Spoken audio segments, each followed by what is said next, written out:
অটোক্যাডে যদি আমরা এই ডিজাইনটি যদি এই সাইডটা আমাদের নিচে আনতে চাই বা এগুলো রোটেট করতে চাই ড্রয়িংটি, সেক্ষেত্রে রোটেট করার জন্য আমাদের এই যে এখানে আপনারা দেখতে পাচ্ছেন এখানে যেটি হলো আমাদের রোটেট, এই রোটেট ফাইলটি এখান থেকে আমাদের ক্লিক করে এটা আমরা রোটেট করতে পারবো, অথবা কিবোর্ডে আর ও এন্টার দিলেও আমাদের রোটেট হবে। আর ও এন্টার, এটা শর্টকাট মাধ্যমে রোটেট হবে।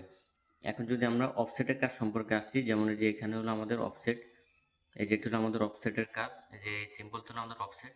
সো অফসেটের কাজ করার নিয়ম হলো, যদি আমরা এখানে এই ওয়ালটি থেকে মানে এই লাইনটি থেকে এখানে 5 ইঞ্চি বা 10 ইঞ্চি পর একটি লাইন টানতে চাই, সেক্ষেত্রে আমাদের অফসেটের কাজ কিবোর্ডে শর্টকাট করার জন্য ও লিখে ইন্টার দিতে হবে।